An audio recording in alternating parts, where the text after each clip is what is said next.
Okay, anytime you present an offer to somebody else, there are two possible things that can happen. Or actually three, now that I think about it. Okay, first, best case is they say, yes, let's do it.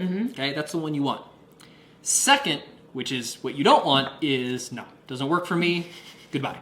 Okay, the third is, no, that doesn't work for me, what about this? Or can we look at some other options? So they're still engaged, they're just not agreeing with you yet. Okay? What we're talking about here, this concept is called next best alternative. Okay? So whenever you're selling to someone, it's always helpful to understand if you're not able to find common ground, if you can't have a transaction with this person, what are they going to do? Are they going to go someplace else? Are they going to buy another product or go to a different company? Are they going to do nothing, which is an option? Yeah. So if they don't buy from you, what else are they going to do? And that's important to understand because as you're negotiating with anyone, Absolutely. that's who you're competing against. You're not competing against everything in the world. You're right. You're competing against their next best alternative. And if your offer can be better than the next best alternative, you win. Cool. You'll get the transaction. So, think of it in terms of if you're interviewing for a job. Okay, if you have let's say you're interviewing at a bunch of different companies, and you have an offer from one company, but you'd really like to work for the other one. Your next best alternative, it's something you're willing to accept, but the other company has to make you a better offer than that if you're going to be willing to work for them. True. Flip the situation around. You're hiring somebody. Okay? You really want this person, but you know that they have an offer that looks like this at another company that they're perfectly willing to take. You have to be willing to beat that or make it better in some way, or else you're going to lose them. They're going to go someplace else.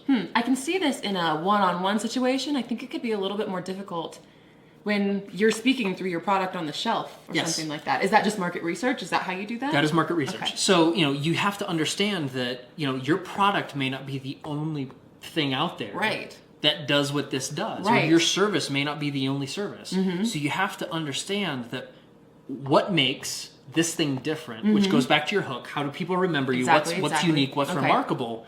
But then, price, benefits, features, all of those things.